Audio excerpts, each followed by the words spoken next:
지금이 그 토요일 날이죠. 토요일 날 두 번째 녹화를 합니다.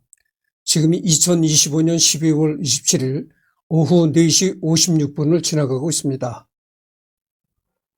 이번엔 중국에 두보라는 시인이 있어요. 그 두보를 하도록 하겠습니다. 두보를 이렇게 펼치니까 이 두보, 이 두보가 중국의 유명한 시인이죠.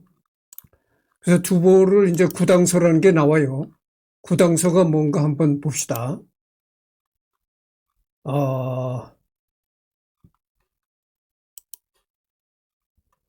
구당서. 저자는 장소원, 시기는 10세기 후진, 한문으로 되어 있고 200권으로 되어 있다. 이런 얘기죠. 구당서는 당나라의 사서로 24사 중에 하나다. 940년에 편찬을 시작해서 945년에 완성되었다고 전해지나 신당서에서만 전해져 오는 사서이며 현재는 북송시대에 신당서를 제작하기 이전 1333년 당나라의 권위를 높이기 위해 각색되어 제작된 것으로 본다. 원본이 존재하지만 원본은 청나라 때 제작된 사본이다. 그러니까 당나라 시대에 집필이 되었던 책이라는 거죠. 그런데 당나라 시대에 제작된 그 역사책이 24개의 그 역사책 중에 하나다 이겁니다. 945년 구당서 200권이 완성되었다고 전해진다. 618년 당고조가 당나라를 건국한 후부터 906년 당소종까지 역사가 기록되어 있다. 당나라 멸망 직후의 사료 부족으로 후반부는 부실하고 전반부도 선행의 여러 사료에서 발췌한 것이기 때문에 일관성이 부족하나 처음에는 당서라 했으나 송대 인증 치세에 당서를 다시 편찬했기 때문에 구당서라 부르게 되었다. 당고조. 이 사람이 이제 당고조라고 하네요. 남당 추전 황제. 그러니까 당나라의 초대 황제라는 거죠. 첫 번째 황제라는 겁니다. 이 사람이. 그러니까 뭐 이렇게 생겼다고 이게 초상화라고는 하는데 여러분들 그 연대수를 보면 말이죠. 서기 566년입니다. 그러니까 서기 566년 4월 7일에 태어났다고 하니까 그때 당시 사람과 똑같이 그리는 초상화 기술이 없었다고 봅니다. 그래서 뭐 이거는 하나의 믿거나 말거나 그림이라고 봅니다.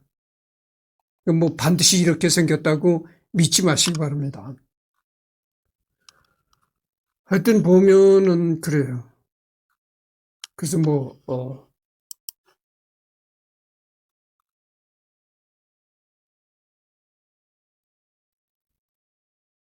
하여튼 깊게는 들어가지 않겠습니다. 그러니까 이 당나라의 역사서라는 거죠. 구당서라는 게. 당나라의 역사서다 이 말입니다. 그다음에 본기. 본기는 1권 고조기 이연, 2, 3권 태종기 이세민, 4, 5권 고종기 이치, 6권 측전 황후기 무종, 7권 중종 예종기 이연 이단, 8, 9권 현종기 이윤기, 10권 숙종기 이형, 11권 대종기 이예, 12, 13권 덕종기 이관, 14, 15권 순종 헌종기 이송 이순, 16권 목중기 이항, 17권 경종 문종기 이심 이양, 무종 선종기 이염 이침, 의종 희종기 이최 이현, 20권 소종 애제기 이협 이축 이렇게 나와 있네요. 열전. 열전에는 이제 태목황후, 문덕황후, 서예, 왕폐후, 소양제, 화사황후, 위황후, 상관소용, 숙명황후, 소성황후, 왕표후, 정순황후, 양귀비 이렇게 있네요. 여러분들 이 양귀비가 유명하잖아요. 중국의 미인 양귀비. 그 미인을 대표하는 중국의 그 여자죠. 양귀비. 양귀비라는 꽃도 있잖아요. 그 아편 꽃을 양귀비라고 하잖아요. 원헌황후, 장황후, 장경황후, 예진황후, 정의황후, 소독황후, 장원황후, 의안황후, 효명황후, 공의황후, 정헌황후, 적선황후 이렇게 됐네요. 53군 이임일 전에는 이임일, 선웅신. 뭐 더 이상 리딩은 하지 않겠습니다.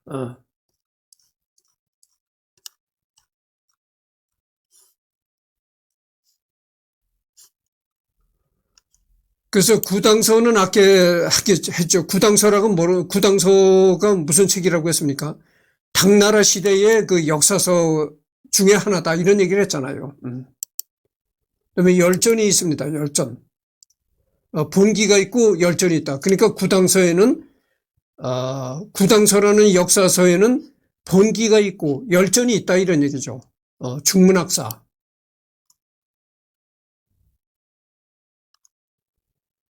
중문학사는 뭡니까? 그 중국의 역사잖아요. 중문학사. 중국 문학이 역사다 이런 얘기죠. 그러니까 뭐 정치, 군사, 역사, 사회, 경제, 문화. 대만은 정치, 군사, 역사, 사회, 경제, 문화. 뭐 이렇게 나옵니다. 그래서 보면은 고대는 선진시대에서 한나라까지, 중세는 위진남북조 시대에서 당나라까지, 근세는 송나라에서 청나라까지, 그리고 청나라가 무너지고 근현대가 열린다 이런 얘기입니다. 중국 문학이라는 것은 중국어로 쓰여진 문학을 의미한다. 세계에서 가장 오래되고 방대한 문학 전통 중 하나로 자리매김한다. 그 역사는 적어도 3000년 이상 이어지며 고대 경전부터 현대 소설에 이르기까지 실로 엄청난 양과 폭을 자랑한다. 중국의 지리적 광대함과 수많은 왕조의 흥망성쇠 속에서 문학은 정치, 사회, 철학 등 모든 분야와 긴밀하게 엮여 발전해왔다. 특히 문인의 지위가 높았기에 문학은 단순한 예술을 넘어 통치 이념과 사상 전파의 핵심 수단으로 기능한다. 유가 사상을 근간으로 하면서도 도가, 불교 등 다양한 사조를 흡수하며 독자적인 미학을 구축한다.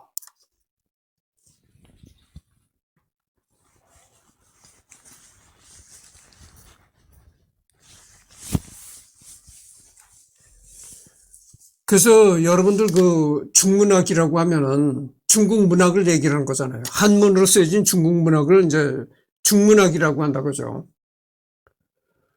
근데 이 중문학의 역사, 중국 문학의 그 발전사를 볼 때 굉장히 세계적이다 이거. 세계에서 으뜸간다. 중국이라는 나라가 왜 역사가 굉장히 오래됐잖아요.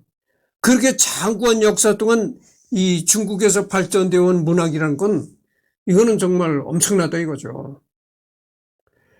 그래서 이 중국에서 발전된 문학이라는 거는 반드시 문학이라는 그런 울타리 속에서만 빛을 발하는 것이 아니고 중국의 중국 역사에서 이 문학이라는 존재는 정치, 사회, 철학 모든 분야에 영향을 끼치는 그런 중요한 분야였다 이런 얘기입니다. 그리고 여기는 또 유가 사상을 근간으로 하면서도 도가, 불교 등 다양한 사조를 흡수하며 독자적인 미학을 구축한다 이렇게 나왔습니다. 그래서 이제 중문학사, 중국 문학이 어떻게 발전되어 왔는가 이런 걸 보면 이제 고대, 처음에는 고대를 볼 수가 있고 고대 시대라는 건 이제 선진 시대에서 한나라 시대까지 이게 고대 시대라는 거죠. 그 다음에 중세가 위진남북조 시대에서 당나라까지, 근세에서는 이제 송나라에서 청나라 시대까지, 그리고 청나라가 무너지고 근현대가 열리는 겁니다. 이제 고대 시대의 문학이라는 것은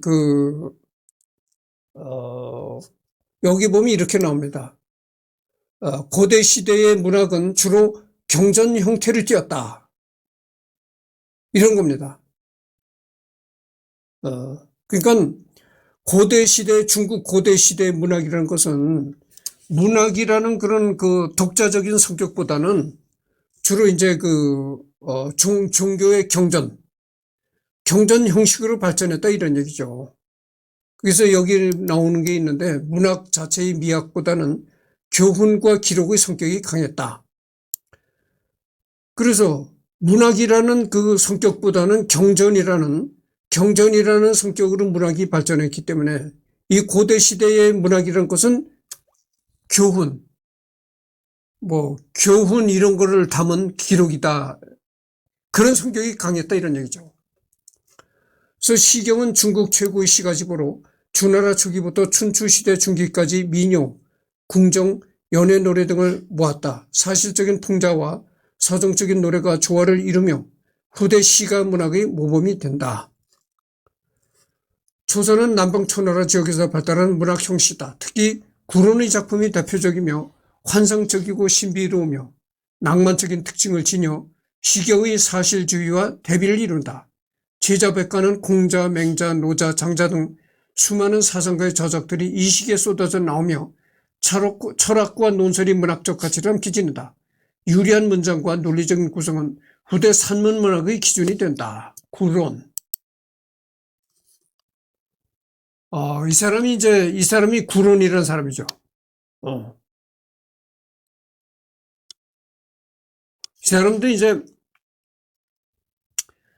이 사람은 이제 기원전 278년경의 사람이니까 이것도 믿거나 말거나죠. 이건 하나의 상상도라고 할 수가 있겠죠.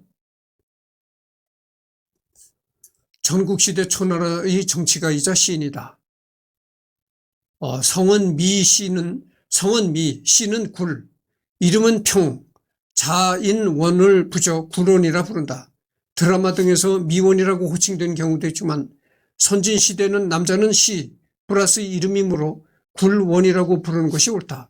초회왕의 좌도 및 삼녀대부의 직책이 있었다. 더 이상 깊이 들어가지 않겠습니다. 그래요. 그래서 이 고대라는 건 말이죠. 선진시대에서 한나라까지 문학인데, 이때 고대 시대에 이제 공자, 맹자, 노자, 장자 등 수많은 철학 사상가들의 저작들이 이때 쏟아져 나왔다 이런 얘기죠.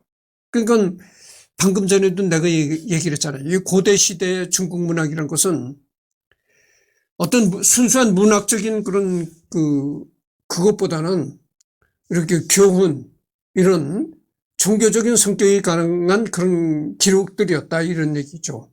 그러니까 이게 공자, 맹자 이런 사람들이 저작이 쏟아졌으니까 그럴 수밖에 없다 이런 얘기죠. 그다음에 중세는 위진남북조에서 당나라까지가 중세다. 이때는 오히려 개인의 감정 표현과 자연에 대한 탐미가 두드러지는 시기였다. 그러니까 서양으로 말을 한다면 르네상스 시대라고 해야 되겠죠. 그러니까 중국식 르네상스 시대였다 이렇게 말할 수가 있습니다. 고대 시대는 이렇게 종교적인 이렇게 교훈적인 이런 기록만 있었는데 이때는 그렇게 교훈적이고 이런 기록보다 인간의 본능적인 감정을 충실히 하는 그런 기록들이 이제 쓰여지기 시작했다 이거죠. 인간 본능의 감정들, 그러니까 미움, 사랑 이런 인간 본연의 감정들에 치중한 그런 글들이 나타났다. 건한문학은 조조일가와 건한칠자 등으로 대표되며 전란 속의 비분강개한 정서가 특징이다. 도현명은 전원시를 확립한 대가로 자연 속에서 운동하며 속세를 벗어난 삶을 노래한다. 이 도연명도 유명한 시인인데 도연명은 내가 예전에 했던 것으로 내가 알고 있어요. 만약에 안 했으면 이 사람도 또 해야 되겠죠. 당나라 시는 중국 문학의 황금기로 손꼽힌다. 시의 형식과 내용이 완벽하게 정립되었으며 이백이 웅장하고 자유분방한 시풍과 두보의 현실 비판적이고 심오한 시풍이 쌍벽을 이룬다. 변방의 정서를 노래한 고적 작삼이나 서정적이고 섬세한 왕유, 백거이 등 수많은 시인이 배출되어 중국 문학의 절정을 이룬다. 이 당나라 문학이라는 것은 중국 문학사에 아주 절정기를 이룬다 이거죠. 아주 중국 문학사의 핵심을 이루는 시기였다. 그래서 이때 그 200이 유명한 시인이잖아요. 200과 두보가 이렇게 쌍벽을 이루는 그런 시기도 했다 이런 얘기입니다. 그래서 이때 나타난 그런 그 문학들이 그 아주 자유분방하고 아주 그 사람의 감정에 충실한 그런 서정적이고 이런 그 문학들이 나타났다는 거죠. 그래서 그 중국 문학의 황금기를 이룬 시기가 바로 이때였다. 이런 얘기입니다. 그리고 근세에 넘어서는 이제 송나라에서 청나라까지인데 당나라 이후 문학의 무게중심은 시에서 사화 소설로 이동한다. 그래서 당나라 문학이라는 것은 이제 시에만 거의 시에만 치중됐다고 볼 수가 있었는데 이 근세에 접어들어서는 시를 벗어나서 소설이 등장했다 이런 얘기입니다. 송나라 시는 당나라 시 엄격함에서 벗어나 개인의 섬세한 감정을 음악에 맞춰 표현하는 새로운 형식이다. 소식은 웅장하고 호방한 호방사를, 이 정조는 섬세하고 애절한 규원사를 대표한다. 이 소식도 그 중국의 훌륭한 문학가입니다. 이 소식도 내고 언제든지 할 겁니다. 그리고서는 이제 근현대가 도래하죠. 근현대란 것은 19세기 말부터 서구 문물의 유익과 함께 중국 문학은 변화와 혁신을 요구받는다. 그러니까 19세기 말부터 이 중국도 서양 문물을 이제 좋으나 싫으나 서양 문물이 이제 아주 물밀같이 들어오던 그런 시기였다 이런 얘기입니다. 그러다 보니까 이제 문학에도 여러 가지 이제 변화가 왔다 이런 얘기죠. 1919년 이래 백화문 사용을 주장하는 문학혁명이 일어난다. 이는 새로운 사상과 언어를 문학을 대중화하려는 시도였으며 루신이 현대 중국 문학의 아버지로 불리며 신문학의 기틀을 다진다. 그의 소설 아큐 정전 등은 봉건사회의 모순과 국민성을 예리하게 비판한다. 루신. 이 루신도 내가 언젠가는 해두겠죠. 이 사람이 이제 루신이죠. 이 사람이 이거는 실물입니다. 예. 이렇게 생겼죠. 그러니까 1881년 9월 25일에 태어났으니까 뭐 실물이죠. 이거.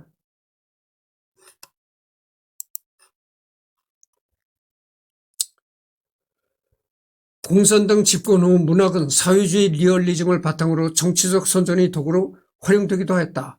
현대는 문화 대혁명의 혼란기를 거친 후 모이엔처럼 노벨 문학상을 받은 작가들이 등장하며 중국의 역사와 현실을 깊이 있게 다루는 새로운 경향의 문학이 세계적인 주목을 받는다. 모이엔이 이제 중국의 그 문학가인데 노벨 문학상을 받았다고 하잖아요. 그러니까 뭐 모이엔도 굉장히 그 훌륭한 사람인데 언젠가는 모이엔 이 사람도 내가 해드리겠죠. 모이엔. 네, 이 사람이 모이엔입니다. 2012년 노벨 문학상 수상자. 그러니까 뭐 지금 우리 현대 사람이죠. 우리 사는 그런 시대 사람인데 그러니까 이 아주 칼라로 이렇게 아주 생생하게 이렇게 나왔죠. 네. 그래서 이제 그 중국 문학사가 이제 고대 시대, 그다음에 중세 시대, 그다음에 근세, 그다음에 이제 현대로 오는 그런 걸 대략적으로 이제 살펴봤습니다. 그래서 여기 보면은 이제 아까도 얘기를 했지만 중국 문학사라는 것은, 중국 문학의 역사라는 것은 이제 당나라 시대에 아주 그 굉장한 문학이 꽃을 피우고 융성했다, 이런 얘기입니다. 그래서 당나라 시대에 그렇게 문학이 꽃을 피웠다, 이런 얘기를 했잖아요. 바로 이 두보가 당나라 사람이니까 당연히 그 시대에 그렇게 그 문학이 꽃을 피우는 그런 시대에 그런 세상의 기류를 받고 태어나서 문학의 그 불꽃을 피웠다, 이런 얘기입니다. 그래서 이제 중문학사도 했고, 펼치기 접기,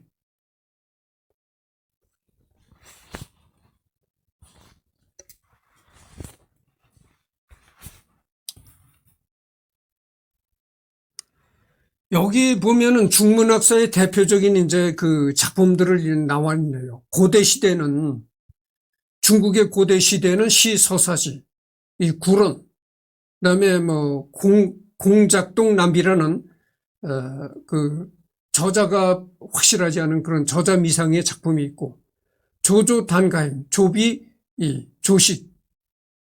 조식이가 지은 건 칠보시 낙신부, 극소설은 이제 산해경이라는 게 있고, 주문공, 주역, 문공이다, 문공.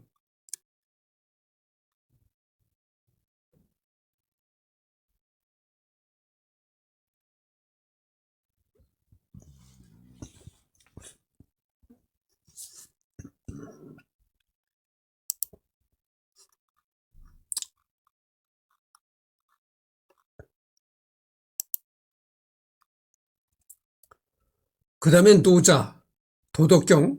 여러분들 그 노자의 도덕경이 유명하잖아요. 도를 도라고 말하면 그것은 도가 아니다, 이렇게 나가는 거. 그 다음에 공구, 노노춘추, 손무, 손자병법. 여러분들 손자병법이 또 유명하잖아요. 이렇게 유명한 그 문학들이 이때 그 고대 시대 중국 문학에 이렇게 중국 문학을 장식했다. 그다음에 산문은 중용, 자사, 오기, 오자병법, 장주, 장자, 맹가, 맹자, 묵적, 묵자, 순왕, 순자, 한비, 한비자. 여기서 중용, 한비자 이런 얘기를 많이 들어보셨을 것입니다. 그다음에 그 맹자의 얘기도 많이 들어보셨을 것이고, 그래요. 그다음에 사마천 사기는 이제 역사서죠.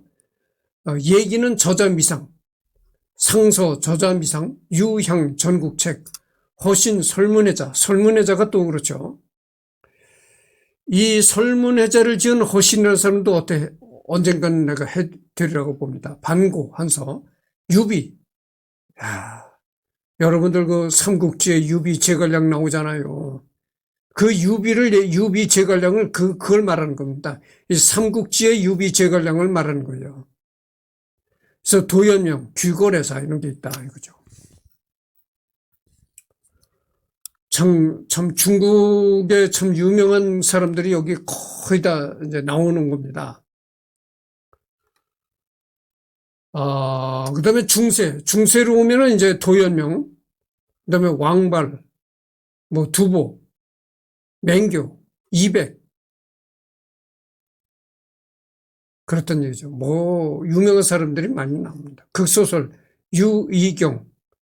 그 다음에, 이렇게 많이 나와요.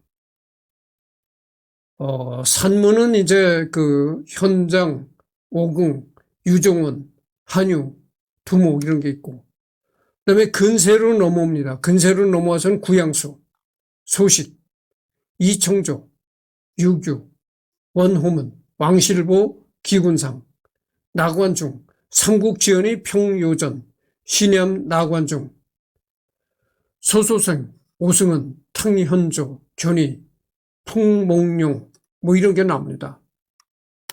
공사민, 조설근, 오경제, 서곡권, 포송룡 이런 게 나오고, 산문으로서는 이제 사마광, 주희, 예. 내가 얼마 전에 이 주희를 했잖아요. 철학자 주희. 그 사람인 겁니다. 예. 그 사람을 얘기를 하는 거예요. 그다음에 왕수인, 범리본이라는 사람이 이제 명심보감을 만들었다. 여러분들 그 명심보감이 또 유명하잖아요. 그 서당에 들어가면 제일 먼저 배우는 게 뭡니까? 천자문을 배우잖아요. 하늘천 따지. 그 다음에 천자문을 다 띄고 나면은 그 다음에 올라가는 게 이제 하여튼 여는 것도 배우겠지만 그 다음에 이제 명심보감도 배우게 되는 겁니다. 그래서 여러분들 천자문이나 명심보감이라는 게 일종의 시입니다, 시. 그래서 천자문이라는 게 그렇잖아요.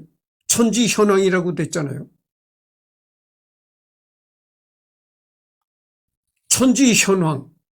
하늘과 땅은, 하늘은 검고 땅은 누르다. 이렇게 해서 시작되는 이제 시란 말이죠. 명심보감도 그래요. 명심보감도 이 시입니다.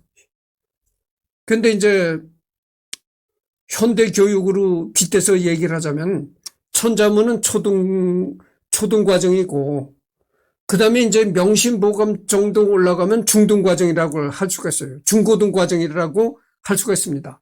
그리고 이제 중용 역경 주역 이렇게 올라가면 그때 가서는 이제 대학 과정이다 이렇게 얘기를 할 수가 있죠. 그다음에 홍응명이가 지은 책은담. 여러분들 그 책은담도 유명하잖아요. 황정희, 고현무, 장옥서 등 강희자전, 시서사시, 루신, 김용, 그 다음에 이제 근현대로 와서는 이제 루신, 김용이 있고, 모yen, 이렇게 있습니다. 장하이링, 가오싱전, 영혼의 산 도망, 그 다음에 마오쩌둥. 마오쩌둥은 중국 초대 주석이잖아요. 근데 사령부를 포격하라. 중공의 이제 초대 지도자였었는데, 마오쩌둥이가 쓴 책은 사령부를 포격하라. 모순론, 실천론, 이런 게 있다 이거죠. 그 다음에 이제 린 위탱이가 지은 생활의 발견이라는 책이 있다. 이런 얘기고요. 그렇습니다. 그래서 이제 두보라는 것은 우리나라식 발음이고, 이거는 두푸라고 하는 건 아마 중국 발음인 모양이죠. 그 다음에 출생은 서기 712년에 출생했다. 당나라 호난성,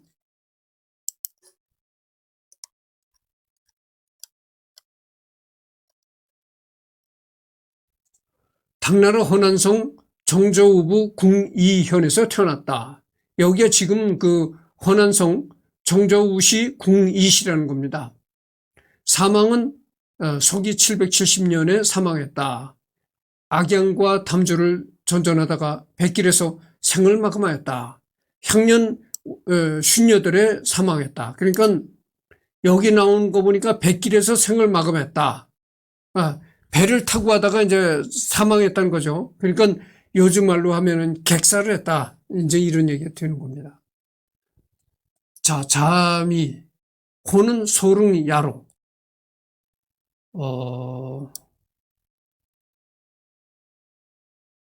잠이라는 건 뭡니까? 이게 아름다운 아들이다.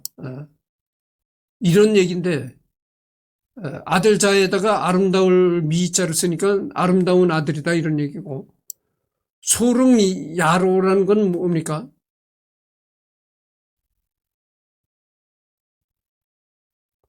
젊은 무덤에 늙은 평야다. 뭐 이런 얘기인가 하여튼 뭐 그렇습니다. 소릉야로.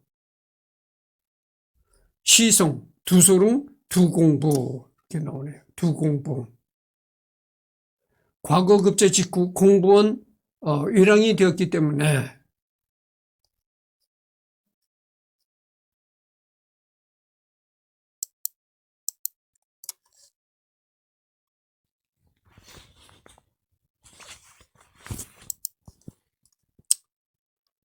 그래서 개요를 보면 지금 30분을 경과했습니다. 시로 사람을 놀라게 하지 못하거든 죽어도 쉬지 아니하리로다. 두보가 말년에 한 말이라고 전해진다. 시를 썼으면 시를 썼으면 그 시가 사람을 놀라게 해둔다. 그렇지 않으면 죽어서도 쉬지 못하게 되리라. 이런 얘기죠.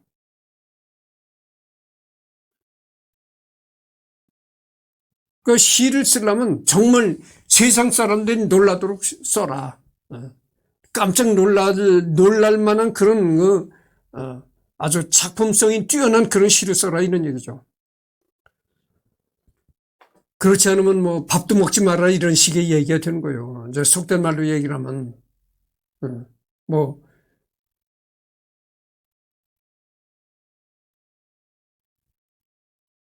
목구멍으로 밥이 넘어가느냐 뭐 이런 그런 말도 있잖아요.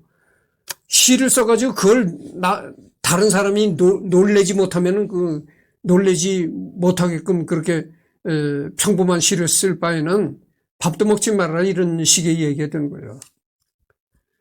중국 당나라 중에 관리자 문인이다. 이백과 함께 중국 역사상 매우 위대한 시인이다. 쌍벽으로 불리는 이백과 두보는 동시대 인물이며 이백이 두보보다 11살 연상이었는데 두보가 이백의 재능에 크게 탄복하면서 그와 더불어 하남성, 산동성 일대를 유람하면서 친구 사이로 발전했다.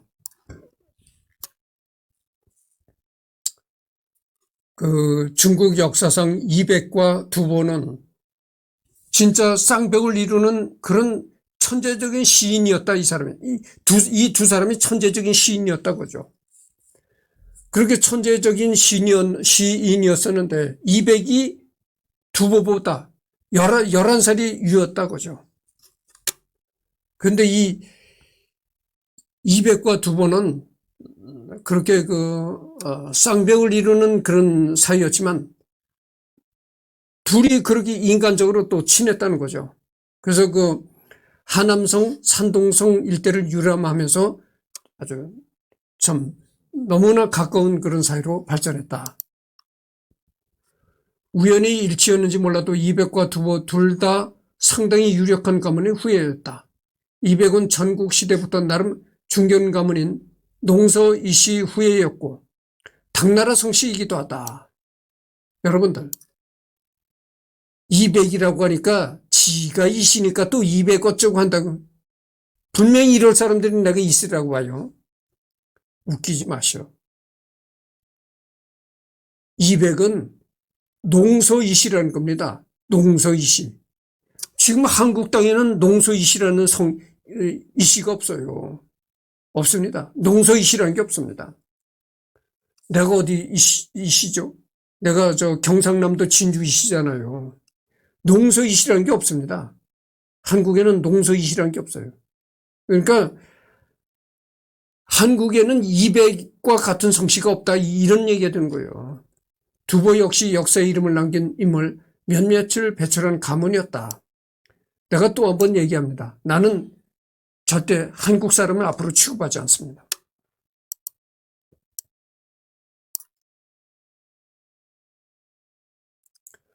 삼국지 끝물에 나오는 위진의 두예의 직계후손이라고 두보 스스로가 인증한 적이 있다. 이백이 시손이라면 두보는 시성이라고 한다.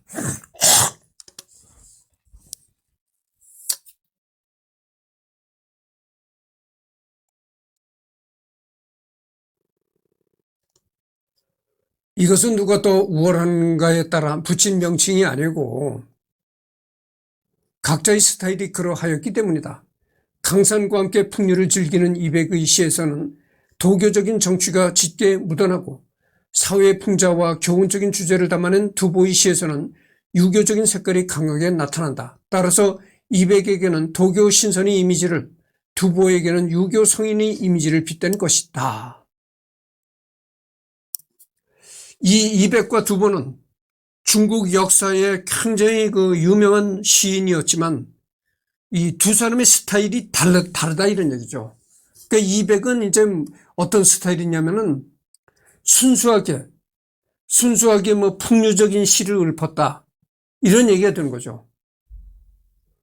그러니까 강산, 아름다운 산천을 노래하고 풍류를 노래한 것이 이백이었고, 두보는 어떤 시를 읊었냐면은 사회 부조리를 이제 풍자화하고, 뭐 교훈적인 얘기도 담고 이랬단 얘기죠.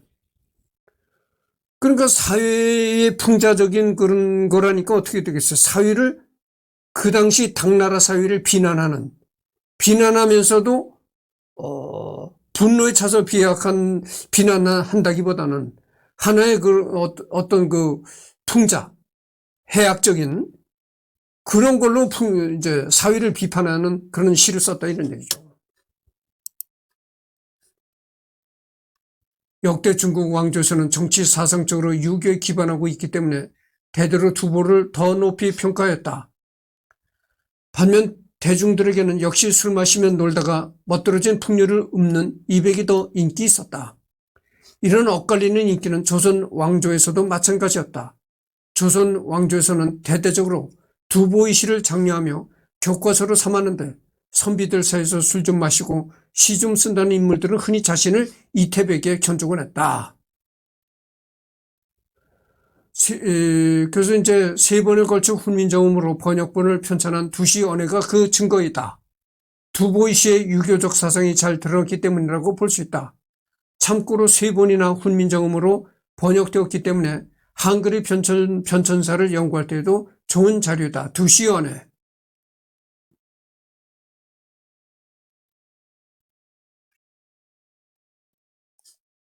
그래서 200이 뭐냐면 그겁니다. 200.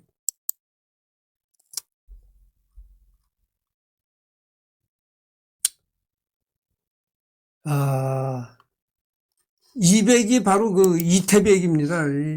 여러분들 이런 노래 들어보셨을 것입니다. 달아 달아 놀던 달아, 이태백이 놀던 달아, 이런 그 노래를 들어보셨을 것입니다.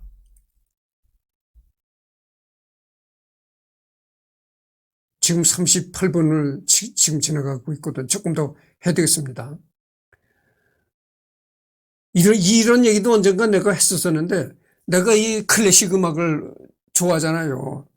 클래식 음악을 이제 클래식 음악이 어떤 류의 음악들이 많으냐면은, 물론 클래식 음악 중에서도 노래도 많습니다. 노래도 많은데, 그와 반면에 이 클래식 음악은 이 기악곡들이 많다 이거죠. 기악곡. 노래가 없이 그냥 연주만 되는, 악기로 연주만 되는 그런 기악곡들도 상당히 많다 이거죠. 그래서 노래가 없는 기악곡들만 자꾸 올리니까 또 누가 그래? 야, 이승열이가 노래를 정말 못 부르는 음치인 모양이로구나. 그래서 음악도 노래 부르는 음악을 안 올리고 순전히 악기로 연주되는 음악만 올리더라. 그래서 야, 저 사람이 뭐 음치다. 뭐 이런 또 얘기가 돌아가지고 진짜 이승열이를 음치인 줄 알아. 그렇지 않아요. 내가 노래를 하면 잘합니다. 근데 지금 내가 여기서 유튜브 하는 게 원룸이잖아요. 이 벽 하나 사이를 두고 다른 집이야. 내가 여기서 목청을 높여서 큰 소리로 노래를 부를 수 없잖아요. 그러니까 내가 노래를 안 하는 것뿐인데, 여기서 내가 만약 큰 소리를 내질러서 노래를 할 정도라면은, 그런 방음 장치가 되어 있는 집이라면은 내가 노래를 한 곡 좀 멋들어지게 뽑을 수 있어요. 내가 학교 다닐 때도 그렇게 이승열이가 그 클래식 기악곡들을 많이 듣는다 이런 소문이 나가지고, 선생님들도, 나를 가르치는 선생님들도 야, 이승열이가 진짜 노래를 못하는 음친 모양이로구나 이렇게 생각을 해가지고 선생님들도 나를, 야, 이승열이 나와서 한번 노래를 불러봐라. 그러니까 저놈이 진짜 노래를 못하는 놈인지 잘하는 놈인지 한번 테스트를 해보겠다, 그지? 그런 차원에서 나를 꼭 시켰다니까. 나와서 노래를 불러보라고.